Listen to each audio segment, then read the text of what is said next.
بسم اللہ الرحمن الرحیم والصلاة والسلام علی رسولہ الکریم وعلی آلہ وصحبہ اجمعین۔ مولانا الیاس صاحب رحمۃ اللہ علیہ کے ذریعے سے اللہ تعالیٰ نے امت کو اپنے اصل منصب کی طرف لوٹنے کے اسباب پیدا فرمائے۔ ایک زمانہ گزر گیا تھا، اپنے اصل جو فرض منصبی ہے لِتَكُونُوا شُهَدَاءَ عَلَى النَّاسِ، یہ کتنی واضح قرآن کی آیت۔ وَكَذَلِكَ جَعَلْنَاكُمْ أُمَّةً وَسَطًا لِتَكُونُوا شُهَدَاءَ عَلَى النَّاسِ۔ عام طور پہ اس کو شہداء علی الناس آخرت کے ساتھ جوڑ دیتے ہیں کہ قیامت کے دن تم لوگوں کے سامنے اس بات کی گواہی دو گے کہ نبیوں نے تیرا پیغام پہنچایا تھا۔ حالانکہ یہ ادھوری بات ہے، یہ آخرت مراد نہیں ہے، یہاں صرف لِتَكُونُوا شُهَدَاءَ وَسَطًا لِتَكُونُوا شُهَدَاءَ۔ وسط بمعنی واسطہ میں نے ترجمہ تمہیں بتایا تھا، پھر تفسیر طبری میں وہ مل گیا۔ میں نے جبوتی میں یہ امتاً وسطہ کو بمعنی واسطہ کہا کہ تم واسطہ ہو بین الناس و بین اللہ تعالی، جیسے انبیاء واسطہ تھے بین الناس و بین اللہ تعالی۔ وہ واسطہ کی کیا شکل ہے؟ شہادت علی الناس، کہ دنیا کے انسانوں کو جا کر بتانا کہ لا الہ الا اللہ میں کامیابی ہے۔ تو اس پر ڈاکٹر فوزی ہیں قطر کے بڑے فاضل آدمی، انہوں نے مجھے کہا کہ یہ تم نے کہاں سے بیان کیا ہے؟ میں نے ان سے پوچھا لغت میں گنجائش ہے اس کی؟ کہنے لگے لغت میں تو بہت اچھی گنجائش ہے اور بہت خوبصورت ہے، لیکن چونکہ یہ قرآن ہے تو اس میں ایسی جرات نہیں کرنی چاہیے جب تک پیچھے سے کوئی اس کی تصدیق موجود نہ ہو۔ تو تم دیکھو اگر کسی تفسیر میں مل جائے تو یہ بہت اعلیٰ مطلب ہے، اگلے مضمون کے ساتھ اس کا جوڑ زیادہ ہے۔ پھر واپس آ کر میں نے سب سے قدیم تفسیر طبری کو دیکھا تو اس کے آخر میں یہ مطلب انہوں نے لیا ہے جو اس وقت میں نے بیان کیا کہ امت واسطہ ہو، ویسے تو ہے وسطہ عدلاً معتدل، افراط و تفریط جو یہود و نصارہ میں ہے اس سے مبرہ ہو، لیکن یہ مطلب بہت خوبصورت ہے کہ تم واسطہ ہو بین اللہ و بین الناس۔ وہ واسطہ کیسے ہو؟ شہادت علی الناس، لوگوں تک اللہ کا پیغام پہنچانا، گواہی دینا، قولوا لا الہ الا اللہ تفلحوا۔ اسی کی کڑی ہے پھر معاشر میں بھی یہ گواہی دینا کہ ہاں یا اللہ تیرے نبیوں نے سچ بات بتائی تھی۔ یہ بیچ میں ایک زمانہ گزرا جس میں یہ سبق محو ہو گیا۔ دعوت حق اور باطل دونوں کے ساتھ، دونوں کی تاریخ اتنی پرانی ہے جتنی انسان کی پرانی ہے۔ آدم علیہ السلام اترے، ساتھ شیطان بھی اترا، شیطان نے بھی دعوت دی اور آدم علیہ السلام نے بھی دعوت دی۔ دونوں کی دعوت، بلکہ اس سے پہلے وحی ہے، میں نے کئی دفعہ یہ مضمون بیان بھی کیا ہے کہ شیاطین کی بھی وحی ہے، وَإِنَّ الشَّيَاطِينَ لَيُوحُونَ إِلَىٰ أَوْلِيَائِهِمْ، پھر ان کی وحی کی حیثیت ہے یوحی بعضهم الی بعض زخرف القول غرورا، اور اللہ تعالیٰ کی وحی ہے انا اوحینا الیک کما اوحینا الی نوح والنبیین من بعد، اس وحی کی کیفیت ہے بالحق انزلناہ و بالحق نزل۔ شیطان کی وحی ہے زخرف القول غرورا، اور اللہ کی وحی ہے بالحق انزلناہ بالحق نزل۔ خود وہ اپنی ذات میں ذالکم اللہ ربکم الحق، پھر اس کا قول قولہ الحق، پھر اس کا نزول اور انزال دونوں حق، بالحق انزلناہ بالحق نزل، اور جس پر اترا ہے وہ بھی حق وآمنوا بما نزل علی محمد وهو الحق من ربهم، تو ہوا کا مرجع محمد بھی بنتا ہے۔ تو حق سے اللہ کی وحی مزین ہے، اور زخرف القول غرورا سے شیطان کی جو وحی ہے وہ مدلس اور ملمع ہے۔ تو شیطان وحی سے شروع کرتا ہے، انبیاء اللہ بھی وحی سے شروع کرتا ہے۔ پھر شیطان داعی بن کے آتا ہے، الا ان دعوتکم فاستجبتم لی، اور انبیاء بھی داعی بن کر آتے ہیں، رب انی دعوت قومی لیلا و نہارا۔ تو یہ دونوں ایک دفعہ میں نے قرآن میں دیکھا تو ساتھ ساتھ یہ کڑیاں چلتی ہیں۔ پھر شیاطین کی دعوت میں بھی فنائیت ہے، ثم لآتینہم من بین ایدیہم ومن خلفہم وعن ایمانہم وعن شمائلہم، یہ فنائیت ہے کہ بالکل اپنے آپ کو جھونک دوں گا۔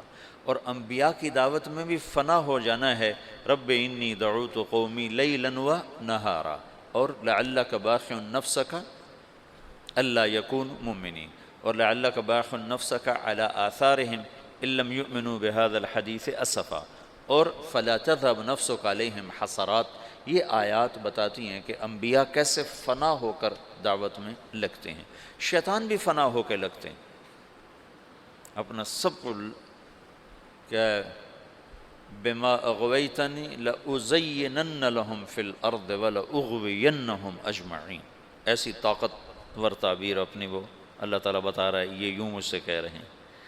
تو میدان میں چونکہ حق ایک معنوی چیز ہے، باطل بھی ایک معنوی چیز ہے، کیفیت ہے نا، میں کہتا ہوں اللہ ایک ہے، ایک کیفیت ہے، اور ایک کہتا ہے بارش کا اللہ اور ہے، اور سورج کا اللہ اور ہے، اور اولاد کا اللہ اور ہے، وہ بھی ایک کیفیت ہے۔ میں اللہ میں شریک ٹھہراتا ہوں، اللہ نہ کرے ہیں، اور ایک اللہ، میں اللہ کو واحد مانتا ہوں، یہ کیفیات ہیں۔ تو کیفیات کو وجود میں لانے کے لیے ڈنڈا نہیں ہوتا ہے، دعوت ہوتی ہے۔ کیفیات کو اندر میں اتارنے کے لیے طاقت نہیں ہے، دعوت ہے، ڈنڈا نہیں ہے، دعوت ہے۔ اکثر انبیاء فقراء ہیں، مساکین ہیں۔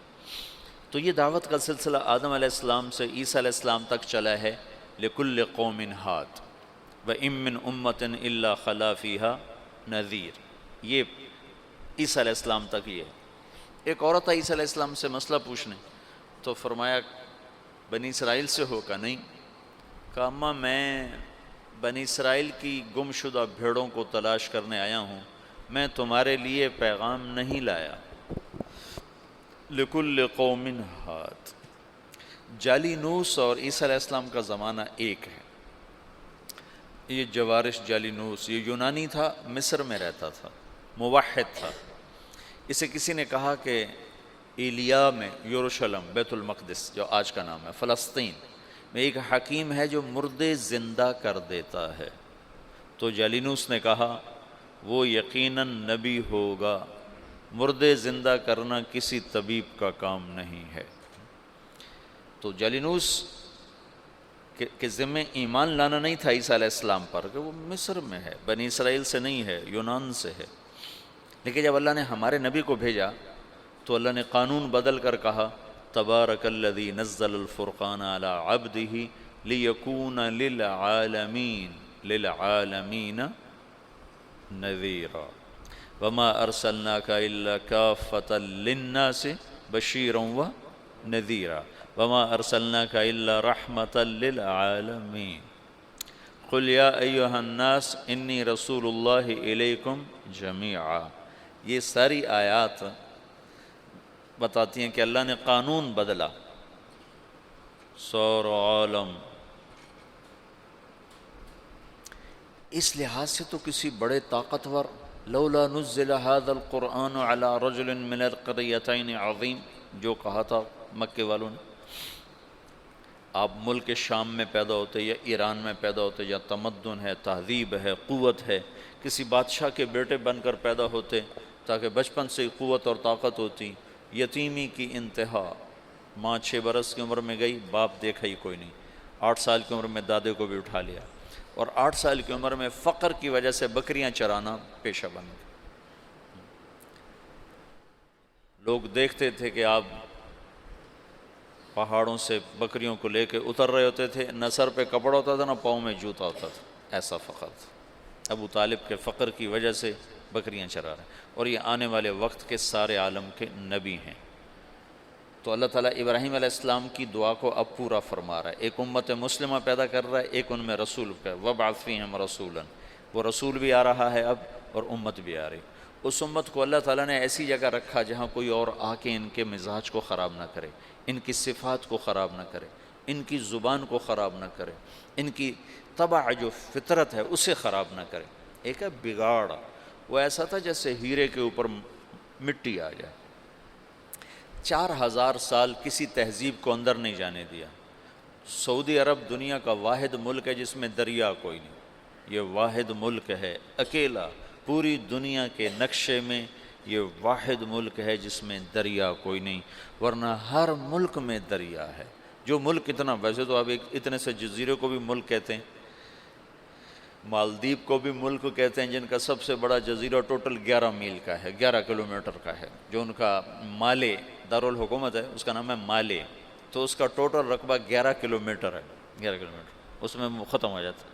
اور اس کے دائیں بائیں چھوٹے چھوٹے اور جزیرے ہیں، کوئی 2500 کے قریب، کوئی آدھے کلومیٹر کا، کوئی 1 کلومیٹر کا۔ ملک جسے ملک کہتے ہیں اس میں صرف سعودی عرب ایسا ملک ہے جس میں دریا کوئی نہیں، اور یہ جزیرۃ العرب ہے، یہ واحد جزیرۃ العرب ہے جس میں بارش نہیں ہوتی۔ جزیرۃ العرب کا مطلب اس کے 3 طرف سمندر ہے، 3 طرف۔ جس ملک کے 3 طرف سمندر ہو وہ مسلسل بارشوں کی زد میں ہوتا، مسلسل۔ تو اب سعودی عرب کا نقشہ اٹھا کر دیکھو تو خلیج عقبہ، بحیرہ احمر اور نیچے بحیرہ عرب، اور 3 طرف کے سمندر کے باوجود سعودی عرب میں سال سال گزر جاتا ہے، بارش کا قطرہ نہیں گرتا۔ بیچارے حرمین والے استسقاء پڑھ رہے ہوتے ہیں اور نماز کے اندر دعا مانگ رہے ہوتے ہیں۔ وہ میں نے یہ دیکھا جب بھی میں گیا ہوں حرم میں اور انہوں نے دعا کے لیے ہاتھ اٹھائے ہیں بارش کی، تو اللہ نے بارش ضرور کی۔ اچھا یہاں بارش کیوں نہیں ہوتی؟ 3 طرف سے سمندر ہو اور بارش نہ ہو، یہ کیا چکر ہے؟ تو اللہ تعالیٰ نے سعودی عرب کے پہاڑوں کو اس طرح رکھا ہے ترتیب کے ساتھ کہ مونسون ہواؤں کے لیے وہ رکاوٹ بن گئے ہیں، ہواؤں کے لیے رکاوٹ بن گئے۔ پہاڑوں والجبال ارساہا، پہاڑ کوئی عربوں نے تو نہیں لگائے تھے، اللہ نے ان کو اس ترتیب سے لگایا ہے۔ جو ارضیات کے ماہر ہیں، جیولوجی جس کو کہتے ہیں، جو ارضیات کے ماہر ہیں وہ یہ کہتے ہیں کہ یہ عجب بات ہے، جزیرہ ہے، 3 طرف سے سمندر ہے، اوپر جا کر اتنا سا ٹکڑا اردن کے ساتھ ملتا ہے خشکی والا، جا یوں سمندر جاتا ہے عراق کے ساتھ جا کر، اور یوں اس طرف سے جاتا ہے، اس طرف سے جاتا ہے، اور پھر بارش نہیں ہوتی کہ پہاڑ اللہ نے اس طرح لگائے ہیں کہ مونسون ہواؤں کے لیے پہاڑ رکاوٹ بن گئے، تو ہواؤں کا رخ پھیر دیتے ہیں پہاڑ۔ سبحان اللہ۔ یہ بارش کوئی نہیں، دریا کوئی نہیں، کیوں کہ یہ سرسبز نہ رہے، کیوں کہ اس میں غیروں کو طمع اور لالچ نہ رہے کہ یہ ہم نے فتح کرنا ہے۔ وہ تیمور تھا نا کم وقت، مجھے کسی بادشاہ پہ اتنا غصہ نہیں آتا جتنا تیمور پہ آتا۔ مسلمانوں میں ایسا لنگڑا تھا کم وقت وہ کہ مسلمان ہی ذبح کرتا رہا لوٹ مار کے لیے۔ تو کسی نے اس کو کہا ہندوستان میں بڑا خزانہ ہے، تو ہندوستان کتنے ہزاروں میل دور سمرقند سے اور پورا لشکر لے کر دلی پہ چڑھ گیا اور لاکھوں انسان ذبح کر دیے اور خزانہ لوٹ کے لے گیا۔ کہ غیروں کو طمع نہ ہو کہ کوئی اور قوم اس میں آئے اور ان کے ساتھ رہنا شروع کرے اور ان کے مزاج خراب ہو جائیں، اور ان کی اپنی اصل فطرت اور ان کی جو عادت ہے اور جو ابراہیم نے جو بیج بویا ہے اس میں کوئی اور پیوند نہ لگ جائے، اس لیے اللہ نے بارش نہیں رکھی، سرسبز نہیں رکھا، فقر۔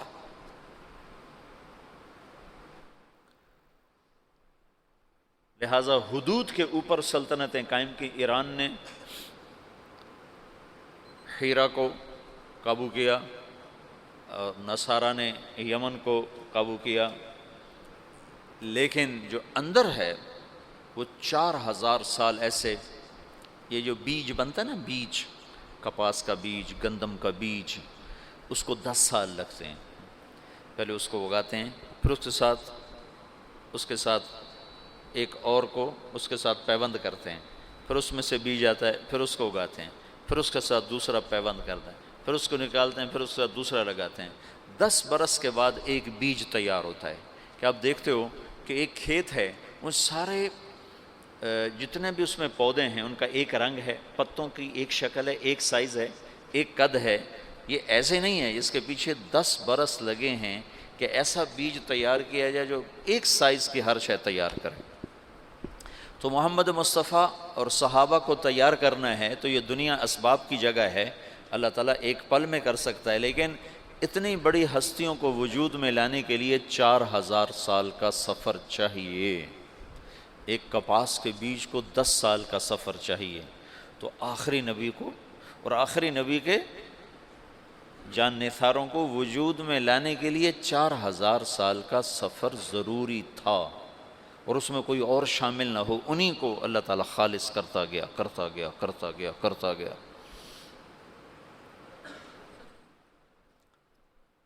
اور پھر جا کر اللہ تعالیٰ نے محمد بن عبداللہ صلی اللہ تعالیٰ علیہ وسلم کو وجود بخشا اور کہا اٹھ، قم فانذر وربک فکبر وثیابک فطہر والرجز فہجر ولا تمنن تستکثر ولربک فاصبر۔ اور دوسرا قم کہا، قم اللیل الا قلیلا نصفہ او انقص منہ قلیلا او زد علیہ ورتل القرآن ترتیلا۔ تو اللہ کا نبی موجود ہے، صحابہ موجود ہیں، اور قرآن اتر رہا ہے، اپنی جگہ پر آیت فٹ ہو رہی ہے۔ عمر رضی اللہ تعالیٰ عنہ نے عبداللہ بن عباس سے پوچھا یہ کیسے اختلاف ہو جائے گا؟ اللہ کے نبی نے خبر تو دی تھی کہ اختلاف ہوگا، من یعش منکم من بعدی وسیری اختلافا کثیرا۔ تو حضرت عمر کہنے لگے اختلاف کیسے ہوگا؟ قرآن تو ایک ہے اور رسول بھی ایک ہے۔ تو عبداللہ بن عباس نے کہا اختلاف ایسے ہوگا کہ آج قرآن اتر رہا ہے اور ہم دیکھ رہے ہیں یہاں اترا، اس موقع پر اترا، اس وجہ سے اترا۔ بعد میں آنے والی جو نسل ہوگی وہ قرآن ان کے سامنے ہوگا، اترنے کی جگہ ان کے سامنے نہیں ہوگی، تو اس آیت کو یہاں فٹ کریں گے، وہ اس آیت کو یہاں فٹ کریں گے، اس سے ان میں ٹکر ہو جائے گی۔ تو عمر رضی اللہ تعالیٰ عنہ نے ایک آہ بھرے گا، آئے ہائے ہاں یہ ہو جائے گا۔ تو اللہ کے نبی ایک ماحول بنا رہے ہیں، ہر آدمی سمجھ رہا ہے کہ میں دعوت کے لیے پیدا ہوا ہوں، دعوت دینا میرا کام ہے، میرا منصب نہ ملک ہے نہ مال ہے، میں پوری دنیا کے انسانوں کو اللہ کا پیغام پہنچانے کے لیے دنیا میں آیا ہوں۔ یہ رسول بھی اس لیے آیا ہے کہ پوری دنیا کے انسانوں تک اللہ کا پیغام پہنچا۔ دعوت میں تقریر نہیں ہے لمبی، آپ اسلم تسلم دیکھتے نہیں ہو؟ اللہ کے نبی کے خطوط کتنے مختصر، اللہ کے نبی کے خطبے کتنے مختصر۔ واضح و نصیحت کی زبان لمبی ہے، دعوت کی زبان مختصر ہے۔ ہاں دعوت کا درد بڑا لمبا ہے، دعوت کی تڑپ بڑی بے قرار کرنے والی ہے۔ اس بے قراری میں بھی ایک اللہ تعالیٰ نے مزہ رکھا ہے، وہ مزہ دیا تڑپ نے کہ یہ آرزو ہے میری، میرے دونوں پہلوؤں میں دل بے قرار ہوتا۔ اس کی بھی ایک تڑپ ہوتی ہے، اس تڑپ کا نام تبلیغ ہے۔ مولانا الیاس صاحب سے تبلیغ کا کام لیا جا رہا ہے۔ خطابت کے میدان میں عطاء اللہ شاہ بخاری شاہ سوار ہے، عشاء کے بعد کھڑا ہوتا ہے اور فجر کی اذان ہوتی ہے اور مجمع نہ سوتا ہے نہ اٹھتا ہے۔ ایسے خطیب ابوالکلام آزاد ہیں جو الفاظ کا جادو کر دیتے ہیں مجمع پر، اور الفاظ کے سحر میں لوگ کھو جاتے ہیں۔ حبیب الرحمن لدھیانوی ہیں، عزیز الرحمن سیوہاروی ہیں، یہ اس زمانے کے بڑے خطبات ہیں۔ اور کس سے تبلیغ کا کام لیا جا رہا ہے؟ محمد الیاس بن محمد اسماعیل، جن کی زبان میں اتنی لکنت ہے کہ مولانا عبید اللہ صاحب رحمۃ اللہ علیہ نے مجھ سے کہا، عبید اللہ صاحب تھے نظام الدین، کہ بیان میں ایک لفظ کو 18 دفعہ کہنے کی کوشش کی، 18 دفعہ نہیں کہہ سکے، چھوڑ دو، اتنی لکنت اور بے ترتیب بات میں ترتیب کوئی نہیں۔ آگے کا پیچھے، پیچھے کا آگے، اور الفاظ بڑے مشکل. وہ زمانہ تھا فارسی عربی زبانوں پہ چڑھی ہوئی تھی. تو عبداللہ صاحب فرمایا کرتے ہیں کہ بیان کر رہے ہیں، ایک معنی پیش آ گیا، یعنی کہ ایک حادث پیش آ گیا، یعنی کہ ایک عائق پیش آ گیا، ہر لفظ پہلے سے زیادہ پیچیدہ. یہ مولانا الیاس صاحب کے بیان کی مثال دیا کرتے ہیں حاجی عبداللہ صاحب. پیچیدہ بات. ایک میں باتی اٹھا، باہر نکلا تو آگے مولانا ابوالحسن علی ندوی رحمۃ اللہ علیہ بیٹھے تھے. کہنے لگے میاں جی کچھ سمجھے یہ کیا کہہ رہے ہیں بابا جی؟ کہاں کو یقین یقین کی بات کر رہو، یقین یقین، یقین سمجھو، یقین یقین. اب کو یقین یقین کی بات کر رہو، کچھ اللہ پہ یقین. وہ کلمے کی دعوت بڑی دیتے تھے نا، اللہ سے ہوتا ہے مخلوق سے نہیں ہوتا، مخلوق اللہ کے بغیر کچھ نہیں کر سکتا. اس کو اجمالی طور پر چھوڑ گئے، مولانا یوسف صاحب نے اس کو کھولا. تو خطابت کے شاہ سواروں کو چھوڑ کر، جس کو بولنا بھی نہیں آتا، موسیٰ علیہ السلام کی سنت کو زندہ کیا جا رہا ہے کہ اٹھ تو جا، اذهب الى فرعون انه طغى. وہ کہتے ہیں لا ينطلق لسانی، میں تو بول نہیں سکتا ہوں. کہا بات تجھے میں نے پسند کیا ہے، اصطنعتک لنفسی، تو میرا انتخاب ہے، تو جا. کہا اچھا پھر میرا بھائی تو میرے ساتھ کر، تو کچھ بولے تو صحیح. کہا اچھا چل وہ بھی لے جا. تو ایک ماحول ہے دعوت کا، اور صحابہ سمجھ رہے ہیں کہ ہم ملک و مال کے لیے نہیں آئے، فتوحات کے لیے نہیں آئے، ہم دعوت دینے کے لیے آئے ہیں.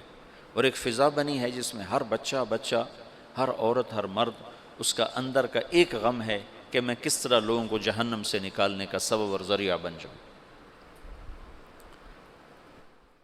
لہٰذا وہاں یہ سمجھنا نہیں پڑتا تھا کہ بھئی یہ کیا کام کر رہے ہیں. آتے ہی پتہ چل، جیسے یہاں کوئی آدمی آتا ہے کہتا ہاں بھئی یہاں پڑھائی ہو رہی، یہاں تعلیم ہو رہی. تو اللہ کے نبی نے دعوت کا ایک ماحول قائم کیا. ایسے علمی حلقے اللہ کے نبی کے زمانے میں نہیں لگے. پوچھنے یسألونک عن المحیط، یسألونک عن الیتامى، یسألونک عن المواقع، عن الاہلہ، یسألونک عن الانفال. پوچھنے پر محفل لگ جاتی تھی، لیکن آؤ بھئی میں تمہیں مسائل سکھاؤں، ایسا کچھ نہیں ہوتا تھا. ترغیب کے لیے مجالس قائم کی ہیں، مسائل سکھانے کے لیے پوچھنے پر، بن پوچھے نہیں ہے. تو علم کے لیے الگ خاص سے کوئی جماعت نہیں بٹھائی ہے، اپنے اپنے استعداد کے مطابق ہر آدمی لیتا چلا گیا ہے. جب آپ دنیا سے گئے ہیں تو آپ کیا کر گئے ہیں؟ ان اللہ بعثنی کافۃ للناس رحمۃ فأدوا عنی. اور اب حجۃ الوداع میں کہہ کر گئے ہیں فلیبلغ الشاہد الغائب، میرا پیغام غائبین تک پہنچانا میری امت کے ذمے ہے. اور دعا کر کے گئے ہیں نظر اللہ امرأ سمع مقالت فوعاها ثم اداها كما سمعها فرب مبلغ اوعى من سامع. اس کے بعد جب آپ 11 ہجری کو دنیا سے تشریف لے گئے ہیں اور صدیقی دور آیا ہے، تو تمام صحابہ ہیں اور آپ نے مجمل چھوڑا، متعین نہیں کیا. اور اس میں وہ کون سی کتاب ہے،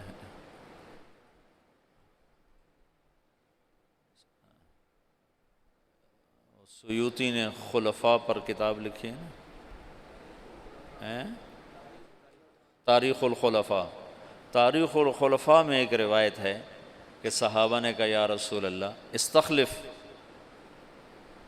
کسی کو آپ اپنا نائب متعین فرمائیں. کہا نہیں میں نہیں کروں گا، اگر میرے کرنے کے بعد تم اس کی نافرمانی کرو گے تو تم پہ اللہ کا عذاب آئے گا. یہ حکمت بتائی. دوسرا اللہ کی تقدیر پہ راضی ہونا، کہ اختلاف ہونا تھا تو اللہ کی تقدیر پہ راضی ہو کے چپ کر کے چلے گا.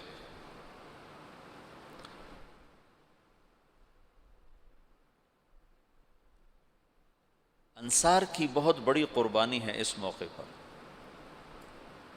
جب آپ کا انتقال ہوا ہے تو آپ کی طبیعت پہلے ٹھیک ہو چکی تھی، ابوبکر چلے گئے اوالی، اور پیچھے صرف ازواج مطہرات ہیں. آپ کے انتقال پر وہ وہاں سے آئے ہیں اور افراتفری مچی ہے، رونا دھونا مچا ہے. مدینے میں انصار میں منافقین کی تعداد آپ کی وفات تک موجود رہی ہے، یہ تو معلوم ہے نا. اور وہ اللہ کے نبی کو پتہ تھا یا حضرت حذیفہ کو پتہ تھا، اور کسی کو نہیں پتہ تھا۔ اور ہوئی بات اثر کرتی ہے۔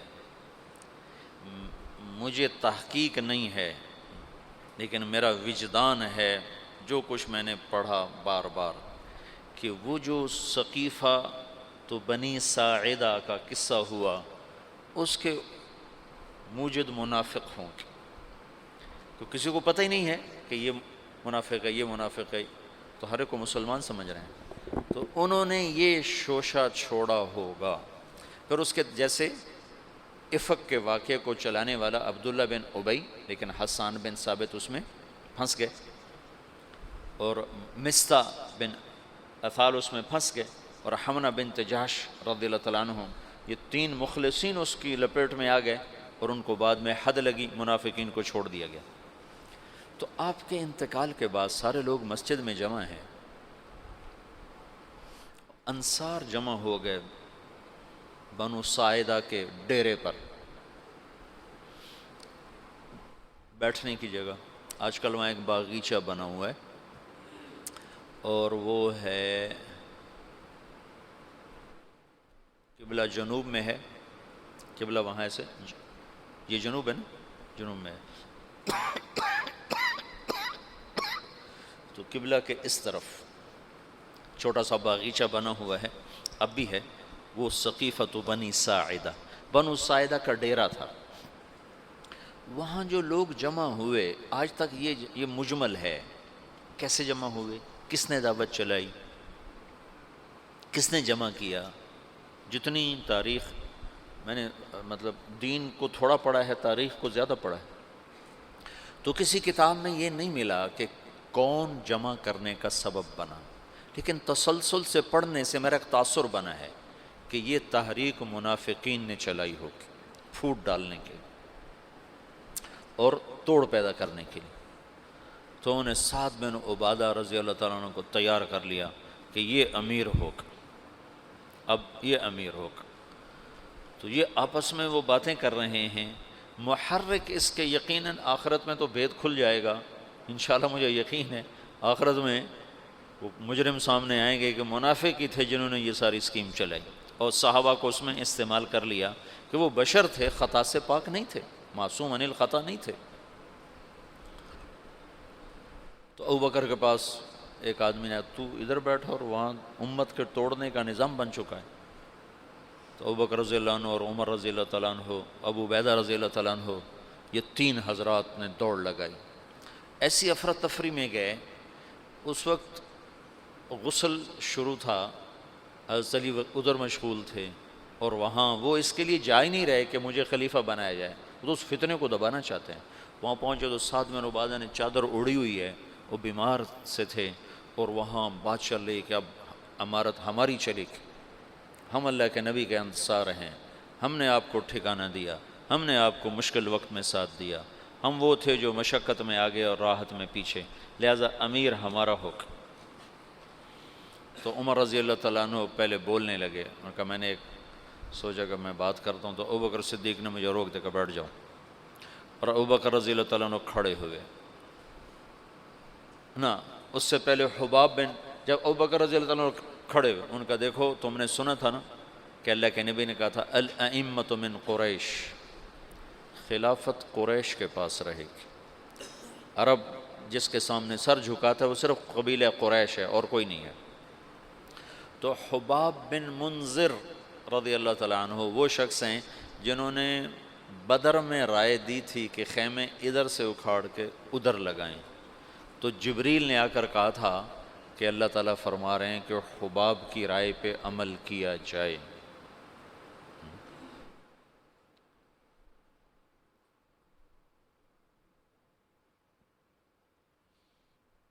ہر انسان ہر وقت ایک حال پہ نہیں رہتا ہے، یا تو ایسی بڑی رائے دی کہ اللہ نے کہا کہ حباب کی رائے پہ عمل کیا جائے، یا ایسی رائے دی کہ توڑ دینے والا نظام بن جائے۔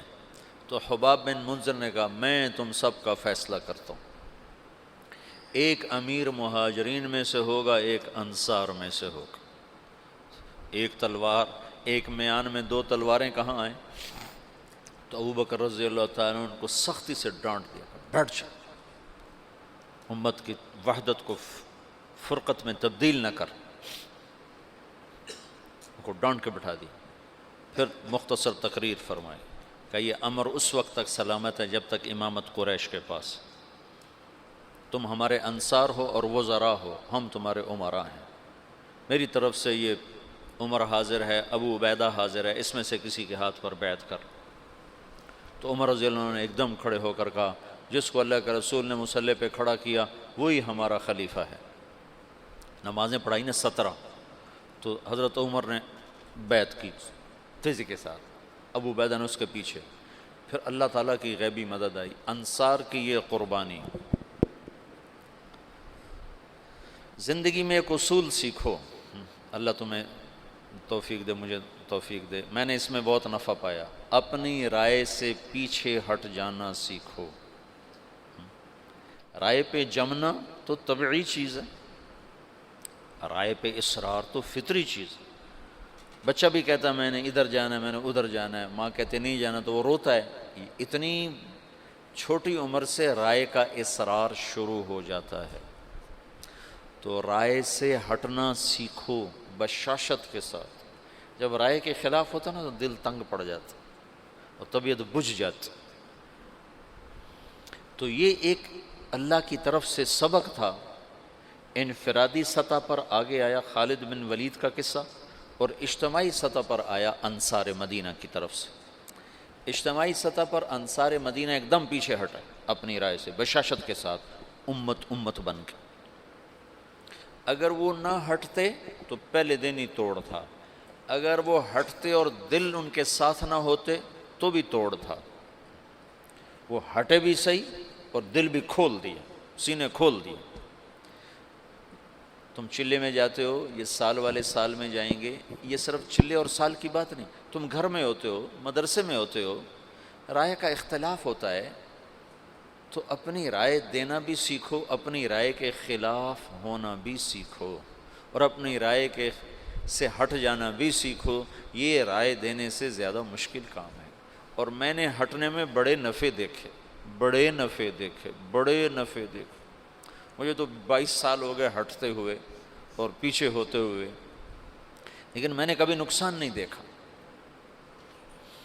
اجتماعی سطح پر انصار مدینہ اور انفرادی سطح پر خالد بن ولید، یہ بھی دنیا کی تاریخ کا منفرد واقعہ ہے کہ جرموک کی جنگ میں سالار کے سر کے اوپر جھنڈا ہے اور حضرت عمر کا خط آتا ہے کہ خالد کو معزول کر دیا جائے اور ابو عبیدہ کو امیر بنا دیا جائے، اور وہ کہتے ہیں تم گواہ رہو، میں آج کے بعد کوئی منصب قبول نہ کروں گا اور پہلے سے زیادہ محنت کر کے دکھاؤں گا، اور اگر میں عمر کے لیے لڑتا تو آج میں گھر چلا جاتا، تو میں اللہ کے لیے کر رہا ہوں، تم گواہ رہو۔ خالد بن ولید پہلے انتقال کر گئے، عمر رضی اللہ عنہ بعد میں فوت۔ خالد بن ولید نے 60 سال بھی پورے نہیں کیے، 58-59 سال کی عمر میں انتقال فرما گئے تھے۔ تو عمر رضی اللہ تعالیٰ عنہ بعد میں نے ایک کتاب میں پڑھا، مجھے اب نہ کتاب یاد ہے نہ زمانہ یاد ہے، لیکن مضمون یاد ہے کہ عمر رضی اللہ عنہ نے فرمایا میں نے خالد کو سمجھنے میں خطا کھائی، لیکن یہ ضروری تھا، اس واقعے کا ہونا بہت ضروری تھا کہ آئندہ اندھیرے آنے والے ہیں، ان میں کچھ شمع روشن ہونی چاہیے، ان میں کچھ دیے جلنے چاہیے، ان میں کچھ چاند چمکنے چاہیے، تاکہ نہ ماننے والوں پر حجت قائم ہو اور بھٹکے ہوں کو راستہ مل جائے کہ یوں بھی رائے سے ہٹا جاتا ہے، یوں بھی قربانی دی جاتی ہے۔ میں نے کہا ادھر تو یہ جماعت کے امیر نہیں ہوتا، امیر یہ جماعت کا، جس نے صرف اتنا ہی کرنا ہوتا ہے، بیان کون کرے، تشکیل کون کرے، تعلیم کون کرے، گاڑی پہ چلیں کہ بس پہ چلیں، اتنا ہی ہوتا ہے۔ اس کو ہٹا دو تو وہ تگنی کا ناچ نچا دیتا ہے پوری جماعت کا کہ مجھے ہٹانے والے ہیں کون۔ یہ 2 عجب واقع ہوئے ہیں، عجب۔ تو انصار مدینہ ہٹ گئے، سعد بن عبادہ کی بات بیچ میں رہ گئی اور ابوبکر رضی اللہ عنہ کے ہاتھ پر بیعت ہو گئی، اور وہ جو ایک وحدت تھی وہ اللہ نے دوبارہ قائم فرما دی۔ اور ابو بکر رضی اللہ تعالیٰ عنہ خلیفۃ الرسول کا لقب پا کر مسند رسول پر بیٹھے، یا خلیفۃ رسول اللہ، امیر المومنین نہیں کہا جاتا تھا، یا خلیفۃ رسول اللہ۔ جب آئے عمر رضی اللہ عنہ تو ان کو کہا جاتا یا خلیفۃ رسول اللہ۔ وہ کہتے یار یہ بڑا بھاری لفظ ہے، کوئی مختصر لفظ تلاش کرو۔ تو کسی کو سمجھ میں نہیں آ رہا تھا کہ مختصر لفظ کیا ہونا چاہیے، تو یا خلیفۃ رسول اللہ کی بات چلتی تھی۔ تو ایک دفعہ ایک بدوؤں کا وفد آیا، عمر بن عاص رضی اللہ تعالیٰ عنہ بیٹھے تھے برآمدے میں مسجد کے، تو وہ آ کر کہنے لگے این امیر المومنین، انہیں اپنی بدوانہ فصاحت میں کہا این امیر المؤمنین، تو عمر بن عاص رضی اللہ عنہ نے چھلانگ لگائی، وہ سیدھے گئے حضرت عمر کے دروازہ پھلانگ کر کہنے لگے السلام علیک یا امیر المؤمنین۔ تو حضرت عمر نے درہ اٹھا کہا تو یہ کہہ نہیں سکتا، کسی اور نے کہا ہے، یہ تیری فصاحت نہیں ہے، یہ کوئی اور ہے، بتا تجھے کس نے سکھایا۔ انہوں نے کہا وہ باہر بدوؤں کا وفد آیا ہے، انہوں نے کہا این امیر المؤمنین، کہ بس آج کے بعد یہی میرے لیے مناسب ہوگا۔ تو پھر امیر المؤمنین چلا 1924 تک، جب خلافت عثمانیہ ختم ہوئی 1924 میں، تو تب جا کر یہ لقب ختم۔ خلافت عثمانیہ ہے ترکوں کی، جو انہوں نے مصر سے سلطان سلیم تھا محمد فاتح کا بیٹا، پہلے ترک بادشاہوں کا رخ تھا یورپ کی طرف، سلطان سلیم نے رخ کیا مشرقی علاقوں کی طرف، مصر فتح کیا۔ مصر میں بڑی خوبصورت حکومت تھی، مملوک ممالک بحریہ، ترکی تھے لیکن وہ بنو عباس کو برکت کے طور پر خلیفہ بناتے تھے، طاقت ساری ان کے پاس، اور ان کا تبرک کا نام تھا خلیفہ امیر المومنین، اس کو کہا جاتا تھا۔ تو پھر سلطان سلیم نے وہ کٹھ پتلی سلطنت خلافت کی ختم کی، اور خلافت کا وہ ایک آوا وہ اور سب کچھ لے کر استنبول آیا، اور یہاں پھر امیر المومنین ترکوں میں منتقل ہو گئے۔ پھر مصطفیٰ اتا ترک نے جب پہلی جنگ عظیم کے بعد اسے ختم کیا، آخری جو خلیفہ تھا وہ سلطان عبدالحمید تھا، عبدالحمید، اور عبدالحمید کے باپ عبد المجید نے یہ مسجد نبوی بنائی اور حرم بنایا، جو پرانا اب تو پرانا ہو گیا، لیکن اس وقت کے لحاظ سے یہ بہت بڑا حرم تھا مسجد نبوی کا اور مکے کا۔ تو خلافت صدیقی کا جو پہلا سال ہے وہ فتنوں کی نظر ہو گیا کہ لوگ مرتد ہو گئے، عرب مرتد ہو گئے، پھر ان کو واپس لانے میں ایک وقت لگا۔ پھر ایک سال کے بعد ابوبکر رضی اللہ تعالیٰ عنہ نے کہا بھی اللہ کے نبی نے ہمیں ذمہ کیا تھا کہ میرا پیغام آگے پہنچاؤ، تو اب تم لوگ نکلو۔ تو انس تو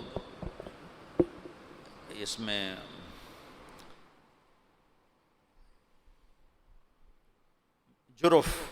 جرف میں آ کر قافلے جمع ہونے شروع ہوئے صحابہ کے، تو جب وہ ان کو روانہ کرنے کے لیے تشریف لائے تو کہنے لگے یہ تھوڑے ہیں، بہت بڑی مہم ہے، آدمی کون مہیا کرے گا؟ تو انس رضی اللہ تعالیٰ نے کہا میں حاضر ہوں۔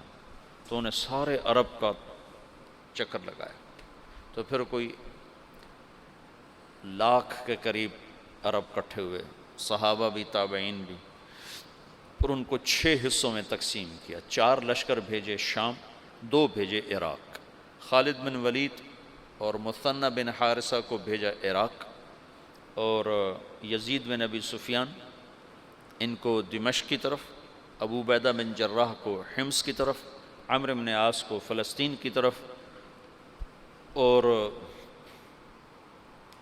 شرحبیل بن حسن ان کو شام کی طرف۔ یہ 4 لشکر ادھر اور 2 لشکر عراق کی طرف۔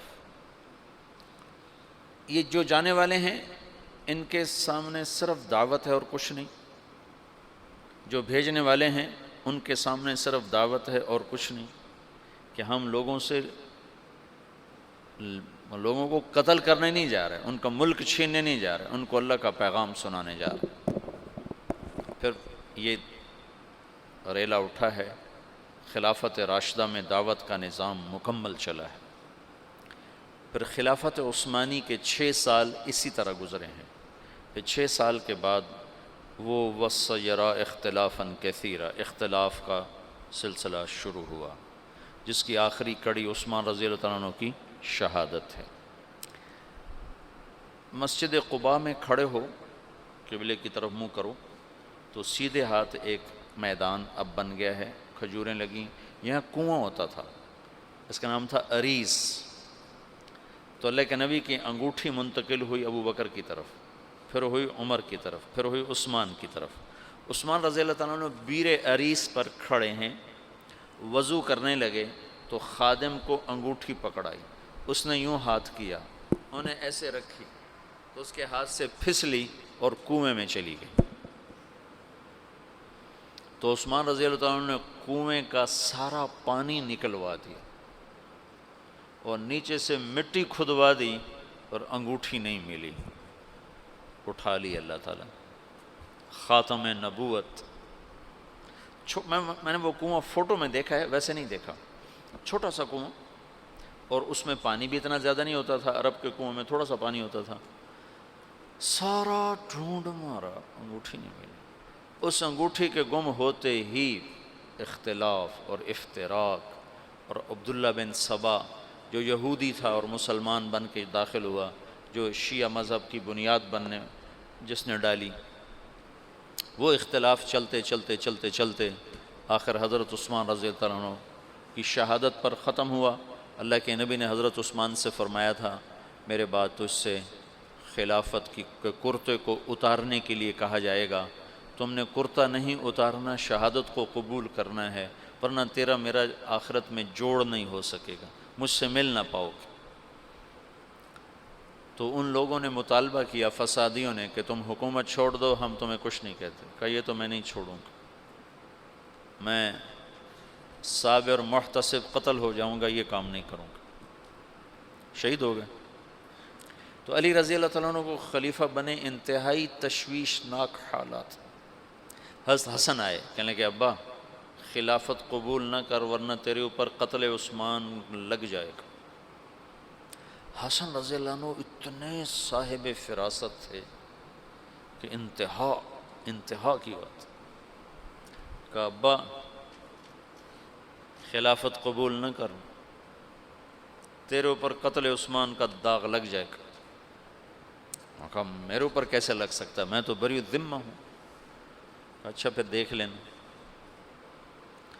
اور اس وقت وہ انکار بھی نہیں کر سکتے تھے، اتنا پھنسے ہوئے تھے۔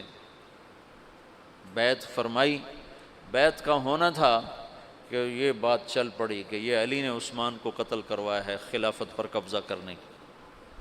کہا ابا میں تمہیں کیا کہتا تھا۔ پھر جب خلیفہ بنے تو پھر آئے، کہنے لگے دیکھو کسی گورنر کو معزول نہ کرو، کسی کو بھی، عثمان کے بنائے ہوئے گورنر کسی کو معزول نہ کرو، اور خاص طور پر معاویہ بن ابی سفیان کو ہرگز معزول نہ کرنا، ورنہ وہ تیرے خلاف کھڑے ہو جائیں گے تلوار لے کر۔ جب تک تیری حکومت مضبوط نہ ہو جائے یہ کام نہ کرنا۔ لیکن حضرت علی رضی اللہ تعالیٰ عنہ بڑی بے بسی کی زندگی گزاری، بڑے ہائے ہائے، یقین مانو علی شاہ ولی اللہ تو حضرت علی رضی اللہ عنہ کو ابو بکر پر بھی فضیلت دینے کی طرف مائل ہو گئے تھے۔ اور جو پہلے محدثین کے راویوں میں آتا نا فیہ التشیع، وہ شیعہ یہ نہیں جو آج کا شیعہ، وہ شیعہ یہ تھا کہ بہت سے بڑے بڑے علماء نے حضرت علی کو فضیلت دی ہے۔ کیوں جی؟ ابن ابی شیبہ، اچھا ہاں، عبد الرزاق جو مصنف عبد الرزاق جو مشہور کتاب ہے، تو ایسے بہت سے بڑے بڑے علماء نے حضرت علی کو فضیلت دی ہے باقی تین پر، جو ان پر دکھ گزرے ہیں، جو درد بری کہانی ہے ان کی، عجب داستان۔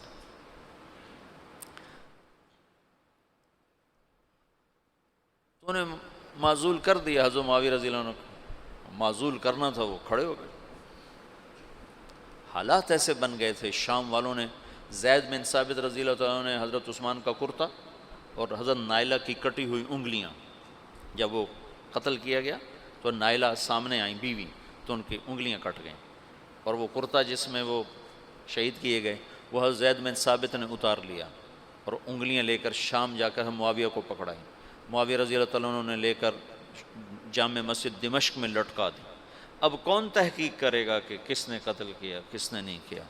ایسی غلط فہمی کی ہوا چلی کہ سب نے حضرت علی پر الزام لگا دیا کہ علی ہی عثمان کے قاتلوں کو پناہ دینے والا ہے، اور اسی سے یہ ہوا ہے، اور وہ بری الذمہ پاکیزہ۔ پر اللہ کی تقدیر تھی، یہ جنگ جمل بھی ہونی تھی، جنگ صفین بھی ہونی تھی، اللہ کا نظام تھا، اس میں بھی اس کی حکمتیں رحمتیں چھپی ہوئی ہیں۔ تو حالات ایک دم، وہ جو دعوت کا ریلا تھا وہ آپس کے ٹکراؤ کی طرف چلا گیا، اور دعوت کے کام کو پہلا جھٹکا لگا ہے 26 سال کے بعد۔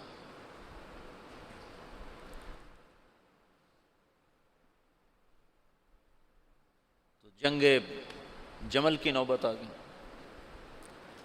جب بیعت ہونے لگی تو سب سے پہلے بیعت کی حضرت طلحہ نے، ان کا یہ ہاتھ بیکار ہو گیا تھا احد کی لڑائی میں نا، تلوار وہ تیروں کو سہتے سہتے، جو اللہ کے نبی پر تیر آتا تو آگے ہاتھ کر دیتے تھے، تو سارا ہاتھ ختم ہو گیا، وہ الٹے ہاتھ سے لڑتے تھے۔ اس کے بعد تو انہوں نے جب بیعت کی نا تو ایک آدمی نے کہا اوہو یہ بیعت تو ٹھیک نہ ہوگی، وہ بیکار ہاتھ سے کی نا، تو انہوں نے فال لی اس سے، اللہ کے نبی بھی فال لیتے تھے، کَإِنَّ هَذِهِ الْبَيْعَةَ لَا تَتِمُّ، یہ کام سرے نہیں چڑھے گا۔ 4 سال دکھ سہتے سہتے آخر شہید ہو گئے۔ اتنے دکھی ہو گئے تھے آخری دنوں میں حضرت علی کہ اپنی یوں داڑھی پکڑ کے کہتے تو کب رنگین ہوگی، تو کب رنگین ہوگی، چونکہ اللہ کے نبی نے کہا تھا علی تو اس وقت تک نہیں مر سکتا جب تک تیری داڑھی تیرے خون سے رنگین نہ ہو جائے، تیرے سر کے خون سے رنگین نہ ہو جائے۔ اور صالح علیہ السلام کی اونٹنی کا قاتل اشقا تھا، میری امت کا اشقا وہ ہوگا جو تجھے قتل کرے گا۔ تو پھر ایسے داڑھی کو پکڑ کر کہتے تو کب رنگین ہوگی، پھر کہتے وہ اشقا کدھر ہے، وہ اشقا کدھر ہے، وہ آتا کیوں نہیں، وہ کدھر ہے؟ اتنے دکھی ہو گئے تھے، بے وفائی، لوگوں کی جفا۔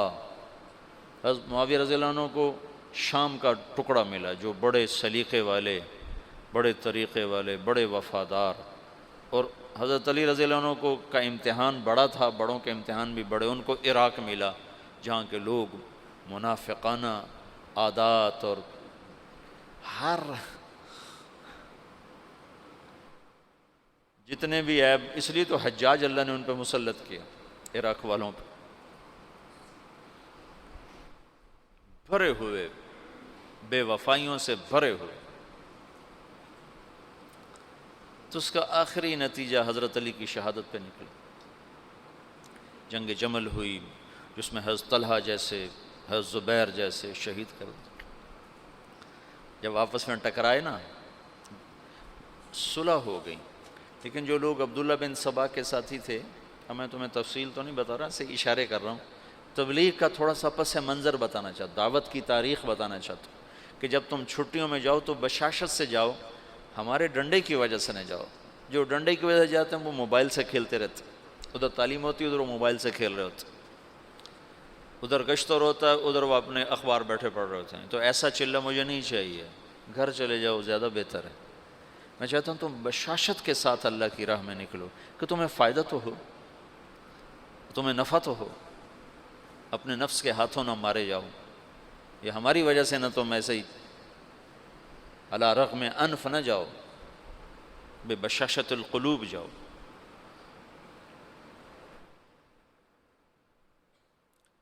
تو جب صلح ہو گئی تو رات کو انہوں نے طے کیا کہ آدھے ادھر حملہ کر دو آدھے ادھر حملہ کر دو، جو بیچ میں فسادی تھی۔ تو تہجد کے وقت آدھے لوگوں نے حضرت علی پہ حملہ کر دیا، آدھوں نے حضرت زبیر حضرت عائشہ کے لشکر پہ حملہ کر دیا، اور دونوں طرف شور مچا دیا، علی نے حملہ کر دیا، انہوں نے کہا زبیر نے حملہ کر دیا۔ تو علی کہنے لگے او ہو آئے ہائے۔ حضرت حسن جب نکلنے لگے نا اس کے لیے، عراق کے لیے، تو حضرت حسن نے کہا بابا مت نکلو ورنہ تمہاری جنگ ہو جائے گی۔ کہا میرے ہوتے ہوئے کیسے ہوگی؟ کہا ہو جائے گی دیکھ لینا۔ نہ جا، مدینہ نہ چھوڑ، مدینہ نہ چھوڑ۔ تقدیر غالب آئی۔ جب جنگ ہو گئی تو پھر حضرت حسن سے کہا، بیٹا کاش میں تیری بات مان لیتا، اور ہائے کاش میں آج سے 20 سال پہلے مر گیا ہوتا اور یہ دن میں نہ دیکھتا۔ چھڑ گئی جنگ۔ پھر جب تلواریں چنگاریاں برسانے لگیں تو حضرت علی نے زور سے آواز لگائی، این زبیر بن العوام۔ زبیر نے کہا، میں ہوں، کہ میرے سامنے آ۔ اللہ اکبر، 10 مبشرہ آمنے سامنے۔ تو کہا، تمہیں وہ دن یاد ہے جب تو اور میں مسجد میں اکٹھے آئے تھے، ہاتھوں میں ہاتھ دیے پکڑے ہوئے تھے، لیے ہوئے تھے، اور اللہ کے نبی نے تم سے پوچھا تھا تمہیں علی سے محبت ہے؟ تو تم نے کہا تھا ہے۔ تو اللہ کے نبی نے کہا تھا ایک دن آئے گا تو اس کے خلاف تلوار اٹھائے گا اور تو اس وقت حق پہ نہیں ہوگا۔ کہا یاد ہے؟ ہاں یاد آ گیا۔ کہا تو میرے خلاف تلوار اٹھاتا؟ تو تلوار ایسے ڈالی، گھوڑے کو واپس موڑا۔ تو عبداللہ بن زبیر وہ روح رواں تھے لشکر عائشہ کے، کدھر جاتے ہو؟ کہاں جا رہے ہو؟ کہا وہ علی نے مجھے ایک بات یاد دلا دی ہے، میں واپس جا رہا ہوں، میں نہیں لڑوں گا۔ کہا ہمیں جنگ میں جھونک کے خود واپس جا رہے ہو؟ کہا میرے سامنے حق آ چکا ہے، اب میں ہاتھ نہیں اٹھا سکتا۔ کہا پھر ہم تو نہیں پیچھے ہٹ سکتے، اب تو فیصلہ ہو کر ہی پیچھے ہٹیں۔ طلحہ رضی اللہ تعالیٰ عنہ کو بھی حضرت زبیر نے کہا، زبیر طلحہ یہ بات یاد کر، اللہ کے نبی نے مجھے کہا تھا۔ انہوں نے بھی گھوڑے کو واپس موڑ لی، لیکن ان کو تو ایک تیر لگا اور اس میں وہ گر کے شہید ہو گئے، اور زبیر رضی اللہ تعالیٰ عنہ وہاں سے نکل گئے۔ آگے ایک جگہ سوئے ہوئے تھے تو ابن جرموز نے سوتے سوتے ان کو قتل کر کے ان کا سر کاٹ کے حضرت علی کو آ کر پیش کیا۔ تو حضرت علی نے فرمایا، زبیر کے قاتل کو جہنم کی بشارت ہو۔ اللہ کے نبی نے کہا تھا جو زبیر کو قتل کرے گا وہ جہنم کا ایندھن ہے، تو آپ نے کہا زبیر کے قاتل کو جہنم کی بشارت ہو۔ تو اللہ نے یوں سچ کیا کہ میں تیری خاطر تیرے سب سے بڑے دشمن کو قتل کر کے آیا اور تو مجھے دوزخ کی بشارتیں سناتا ہے، اور تلوار لے کر اپنے گلے پر پھیر دی، خودکشی کر کے مر گیا۔ جہنم سچ ہو گیا۔ حضرت طلحہ کی لاش پہ گزرے حضرت علی تو ان کا ہاتھ پکڑ کے نہ یہ چوما اور رونے لگے، کہ یہ وہ ہاتھ ہے جس نے اللہ کے نبی کے لیے احد میں ڈھال کا کام دیا تھا اور تیروں کو سہتے سہتے شل ہو گیا تھا۔ اور عبداللہ بنو زبہ نے حضرت عائشہ کے اونٹ کو گھیرے میں لیا ہوا تھا، اور ایسے لوہے کی دیوار بن گئے تھے بنو زبہ کو تو حضرت عائشہ ہی بخشوا جائیں گے انشاءاللہ۔ کہتے ہیں الموت احلی عندنا من العسل، نحن بنو زبۃ اصحاب الجمل، نحن بنو الموت اذ الموت نزلی، ننعبن عفان باطراف الاسل، رد علینا شیخنا ثم بجلی۔ یہ رجز پڑھ رہے تھے اور جان کی بازی لگا رہے تھے۔ ایک دفعہ ایک شخص ملنے آیا حضرت عائشہ رضی اللہ تعالیٰ عنہ سے، کہا کہاں سے ہو؟ کہا میں بنو زبہ سے ہوں۔ کہا ایک نوجوان میرے اونٹ کے پاس شعر پڑھ رہا تھا، اس کو جانتے ہو؟ کون؟ کہا وہ تو خود تو پردے میں تھی نا محمل۔ کہا ایک نوجوان کے آواز آ رہی تھی، کہہ رہا تھا یا امنا خیر ام نعلم،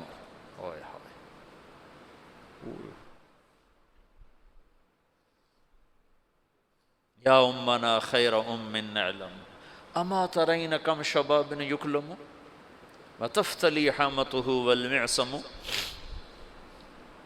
تو وہ کہنے لگا جی وہ میرا سگا بھائی تھا۔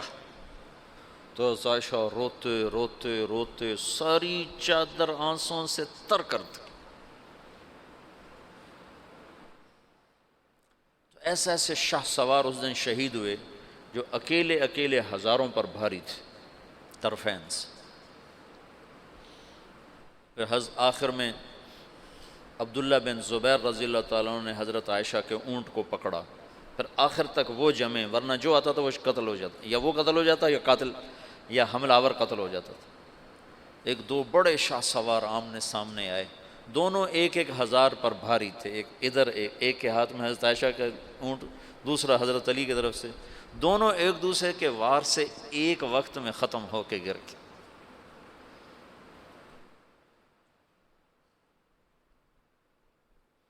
اوئے ہوئے ہوئے۔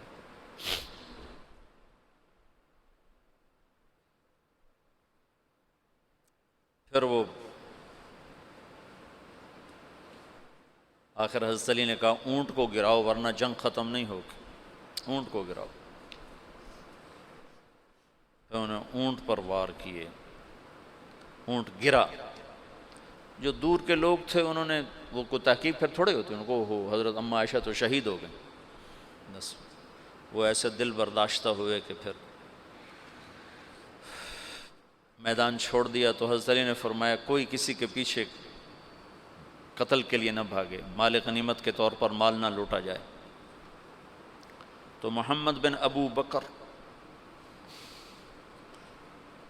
حضرت عائشہ کے بھائی، اسماء بنت عمیس کے بیٹے، وہ حضرت علی کی طرف سے تھے، تو جب اونٹ گرا تو وہ بھاگ کر آئے، انہوں نے جلدی سے اندر ہاتھ ڈالا۔ تو بہن ہے کہ پتہ کرنے کے لیے کہ خیریت تو ہے، اما عائشہ کو تو نہیں پتہ کہ یہ ہاتھ کون کس کا ہے، محرم ہے غیر محرم، کہ کون ہے حرم رسول کی طرف ہاتھ بڑھانے والا، اللہ اسے آگ میں جلا دے۔ وہ میں تیرا بھائی ہوں محمد کا، ہو گیا۔ جب مصر پر حضرت معاویہ رضی اللہ تعالیٰ نے چڑھائی کی تو اس وقت محمد بن ابی بکر یہ مصر کے گورنر تھے حضرت علی کی طرف سے، تو ان کو شکست ہوئی اور یہ بھاگے اور پھر پکڑے گئے۔ تو ان کا پیاس سے برا حال تھا، زبان نکل رہی تھی، کہنے کہ مجھے پہلے پانی پلاؤ پھر قتل کرنا۔ تو حضرت معاویہ کے لشکر کے امیر نے کہا عثمان کو تم نے پیاسا مارا، یہ حضرت عثمان کے قاتلوں میں شریک تھے۔ محمد بن ابی بکر آ کر ایسے داڑھی پکڑی، حضرت عثمان کی داڑھی کو یہاں سے پکڑ کے یوں جھٹکا دیا۔